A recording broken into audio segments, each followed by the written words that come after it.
beginning of the 20th century, France was a prosperous country. The period was known as the Belle Époque, symbolized by the 1900 Paris Exposition World Fair. Nevertheless, part of the population had a strong feeling of insecurity. Criminal activity, overexposed in the press, scared the public. The justice system kept the criminals, real and alleged, at a distance by sending them to penal colonies. Every 6 months, a ship sailed from the island of Ile de Ré to French Guiana. From 1806, a young army doctor was on board, Dr. Léon Collin. He took photos and filled notebooks on every journey. Years later, he told the story of his unique experience alongside the convicts. The time has come for me to tell my story. I know just how surprising it might sound or even shock. But this is how I lived it, from the depths of my soul, as God is my witness. The voyages that I want to talk about took me to the gates of hell, among people whose gaze has forever haunted me.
Childhood had not prepared me for such a parallel reality.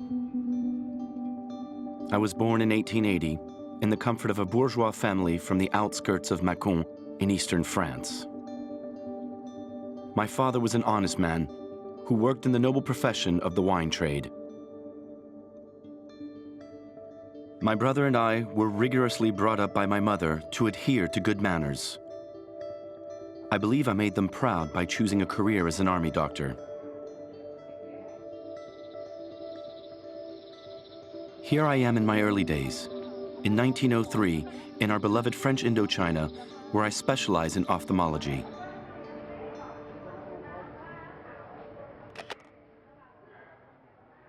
It's undoubtedly during that time, when I spent hours gazing into the eyes of others, that my passion for photography was born. The art of capturing life in the beauty or horror of the moment.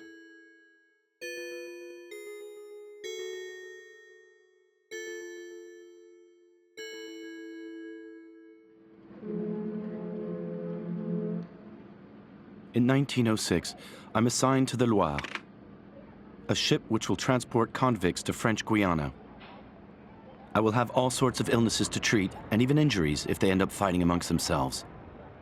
I'm 26 years old and single. This is a new adventure opening up to me.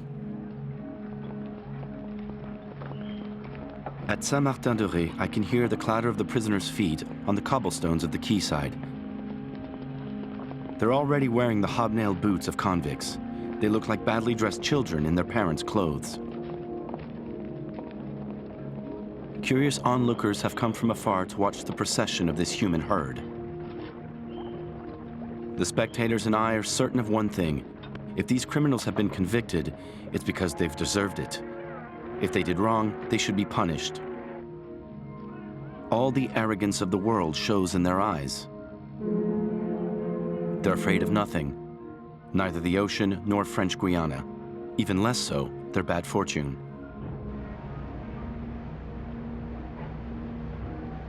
For a provincial like me, the Penal Colony is a distant land. 7,000 kilometers, 3 weeks at sea. An equatorial prison set aside for these immoral men, with whom I have nothing in common.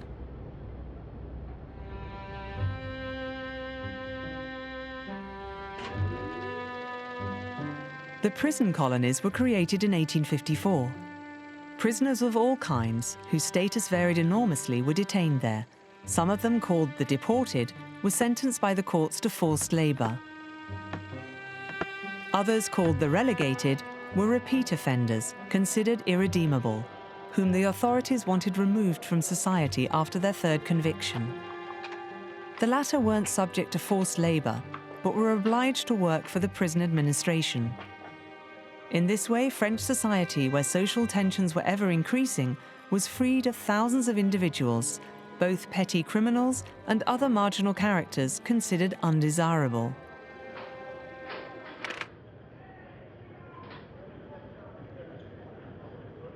Our 400 prisoners, cooped up in a dozen or so cages, are only let out in small groups.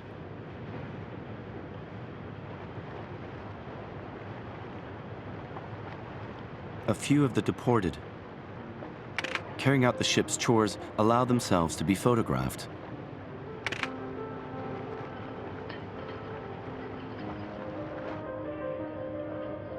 As I watch them shaving each other, I wonder how many cutthroats, perverts, and other remorseless monsters are crammed in here. I look closely at their hands. Hands that have killed. Hands that have raped.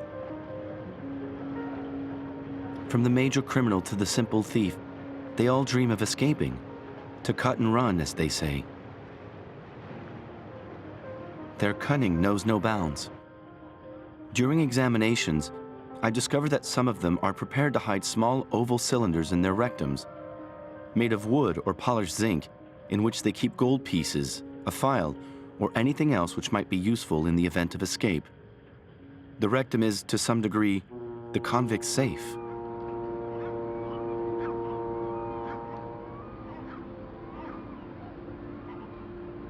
On the way to Guiana, we make a long detour via Algiers in order to take on board convicts from our African colonies.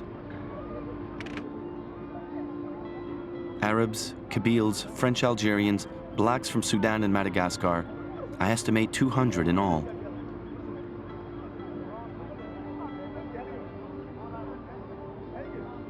In the distance, I can hear the heart-rending wailing of the women as they watch their men leave.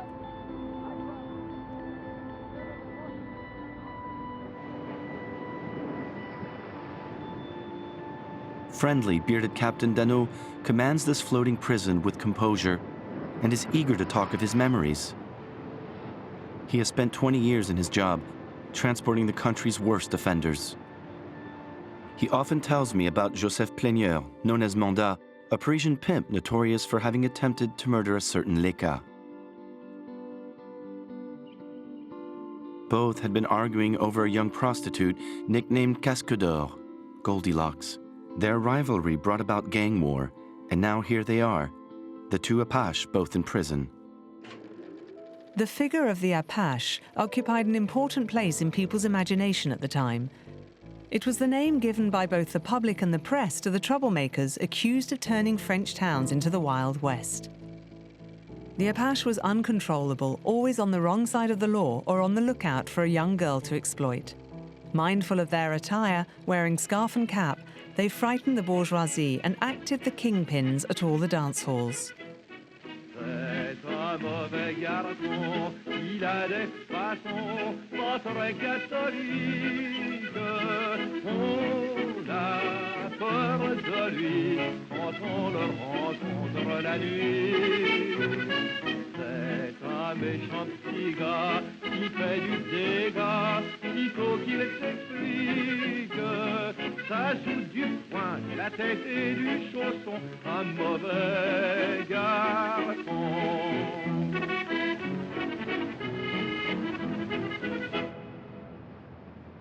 On the ship, we have a large infirmary with around 20 sick beds.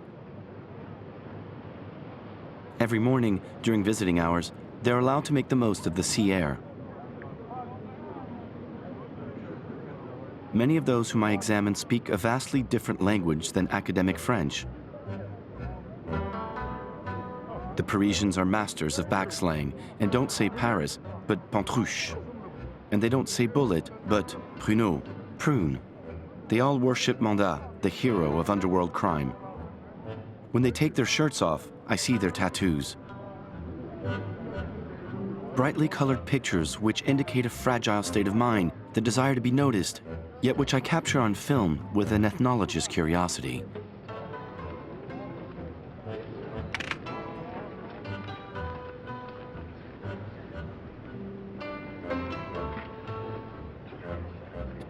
Below the waist, there are lewd messages such as love tap or lady's pleasure.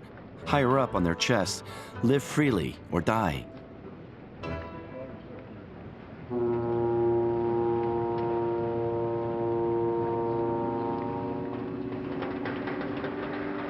Arriving in Guiana, the fearless ones are full of joy. Perhaps they think they're in paradise with all these beaches and palm trees. Whereas I, on the other hand, feel very strange. As if I've been plunged into a land of tears and solitude. My whole body is paralyzed by the heat and humidity.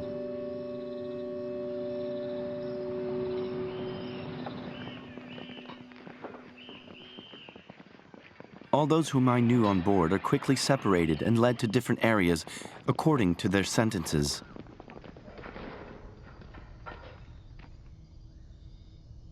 My sentence only lasts 3 to 4 weeks as I wait for a return ship.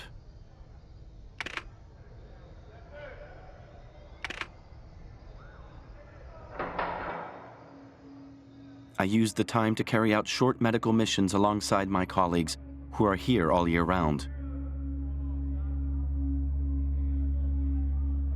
A surprise is in store for me when I visit the Ile Royale Hospital. Mandat the Apache, prison number 32776, has become a nurse and even an assistant on the surgical ward. According to the other doctors, he's both serious and reliable. Personally, I find him likable. When he talks of his pride in wearing a white coat. Leica, his Parisian rival, is being held on another island. His case notes say that he knows how to read and write, but is particularly arrogant. No doubt that if these two crossed paths, knives would be drawn. I'm both repelled and attracted by French Guiana. I don't stay long in Cayenne, which seems like a rather shabby town.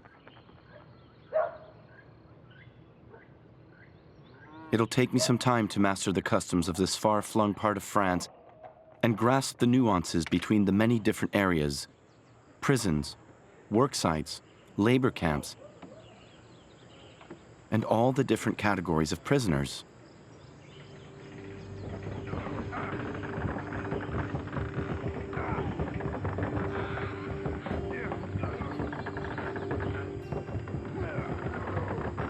In all, there are about 6,000.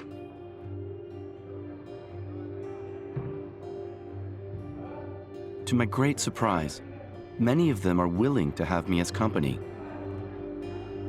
They talk in low tones. Speaking is to exist as a human being.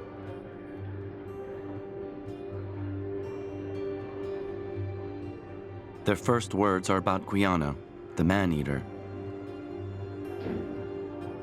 Its rocks, its muddy waters, and its jungle are all traps, not to mention sickness and vermin. Survival rates are no more than 5 years. Successful escapes are very rare, if not miraculous.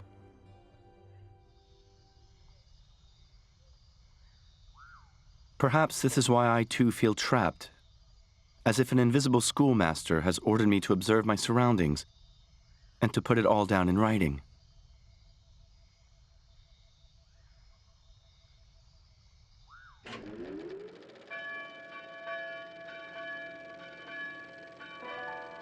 In 1906, direct accounts of the penal colonies were quite rare. Many French people had only a fantasized image of this prison life, fueled by novels, plays, and the first cinema films. Penal colonies were a deterrent, a threat. If you're naughty, you'll be sent there. Disruptive children were sometimes told. In the public's eye, convicts aroused both fear and fascination. They embodied not just crime, but also the quest for freedom. Among politicians and intellectuals, this form of imprisonment was sometimes controversial, but never really called into question. For 4 years, my life has been divided between two worlds. In Paris, where I spend most of the year, I get to grips with a long apprenticeship in vaccination techniques at the Pasteur Institute. But my mission accompanying convicts is not yet finished. I leave for French Guiana every 6 months. Once in winter, once in summer, and always with my camera in hand. One morning I go to Ile Saint-Joseph and visit the miserable prisoners who live in filthy cells, barely protected from the tropical rains. They live on the floor, like dogs, alongside the slop buckets. For them, solitude is more painful than hunger and more unbearable than scurvy. When they beg for an end to their suffering, I'm minded to think that the guillotine is preferable to imprisonment. Climbing a scaffold takes but a moment. The penal colony is for life.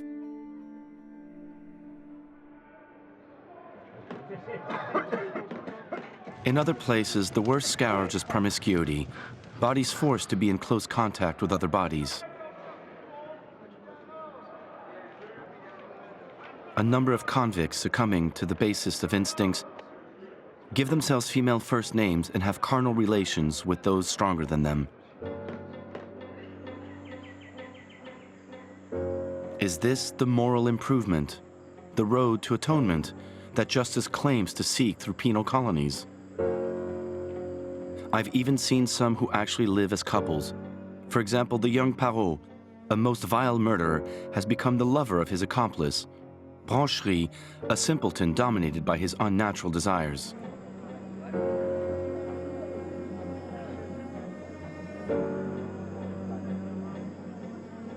Mandat is not like this. On every trip, I've enjoyed paying him a visit. He's quite healthy, but feels neglected by his Parisian fiancées. Over time, they've stopped sending him money. He tells me that he's forgiven them. I'm convinced that his role as a nurse has turned him into a better man.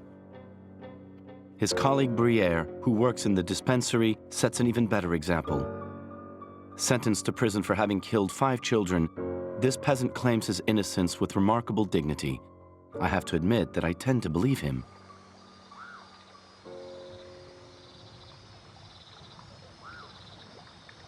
The more I travel here, the more I venture into the hot belly of this feverish land.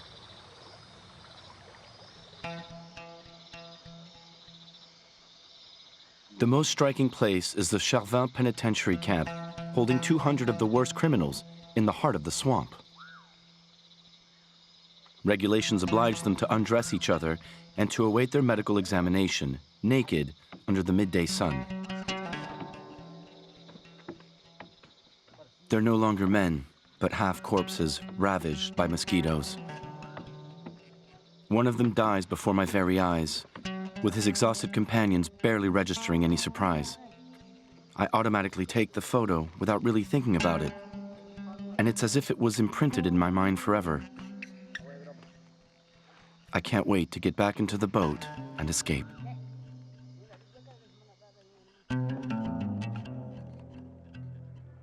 But when it's time to return to mainland France, I feel somewhat ashamed for abandoning these ghostly figures whose souls have no other choice but to wander this accursed land.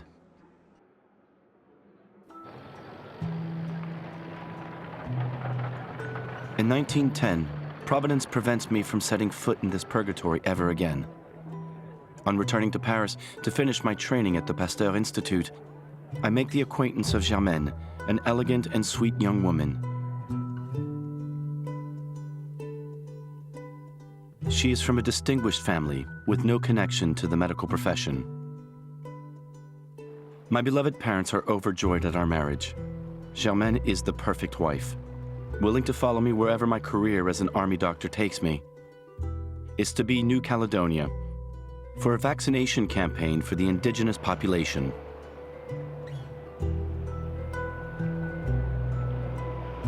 The voyage will be less testing and with more gracious companions than the journey to Guiana.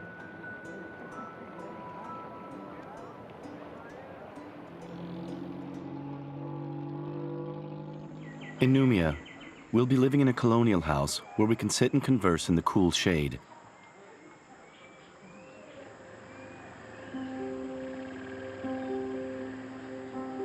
I get used to my routine quickly, and so does Germaine.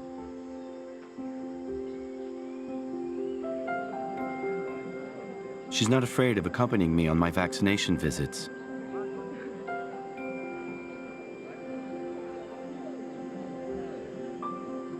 We spend a lot of time with the Kanak people. The men are rather coarse, and the women unabashed in front of my camera.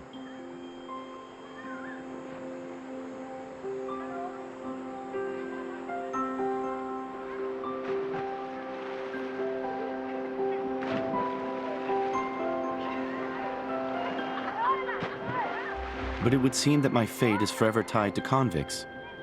They've caught up with me on the other side of the world. Another vaccination mission takes me to the local penal colony.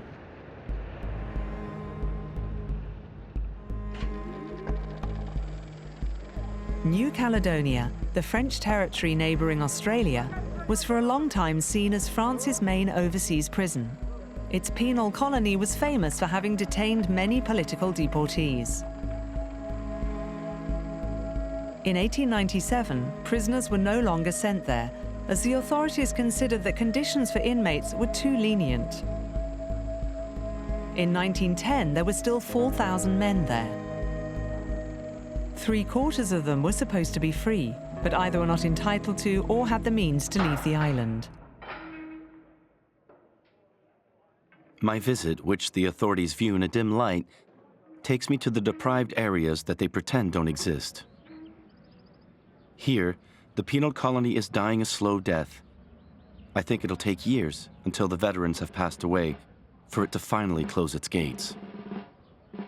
Outside the penitentiary, this poor blind fellow announces the comings and goings on his drum. 40 or so ragged lost souls continue to live in the mental asylum. Once more, the penal colony has taught me a lesson. In the bowels of the colony, there are many insane or half-sane men, sick men, but not criminals responsible for their acts. The worst place is the asylum of the released, where all those whom no one knows what to do with once their sentence is over end up. Wrecked men, for whom death does them a favor when it comes to call.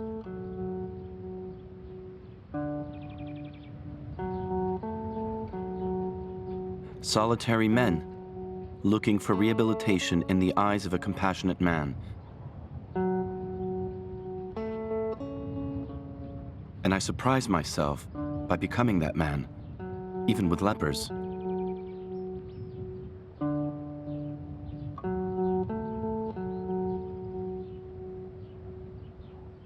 Some of them have only committed one mistake in their whole lives, but this mistake was considered a crime, and society has branded them. Is it entirely their fault that they've ended up in the penal colony? For many of them, everything was played out in childhood. Maybe I would be in their shoes if I'd had negligent or penniless parents. Penal colonies are like shipwrecks, a failure of the justice system. But lawmakers don't care a jot, sitting in the comfort of their Parisian offices. They turn a blind eye to the mistakes of the prison governance and the intolerable violence of certain warders. A jury who sentences a man to a penal colony will never know enough about where it's sending him.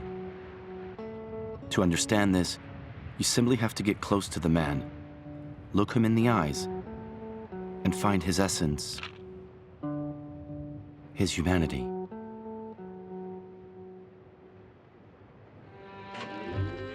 In the following years, penal colonies were the subject of more intense criticism, especially after the publication in 1923 of a series of reports from Guiana by journalist Albert Londres. Nevertheless, they weren't banned until 1938, and the last convicts didn't leave Cayenne until 1954. In all, 100,000 prisoners endured the hell of penal colonies. Dr. Léon Collin continued his sparkling career in the colonies and on mainland France. After his death in 1970, his photos and archives stayed for more than 40 years in the attic of his house, until one of his grandsons brought them out of obscurity.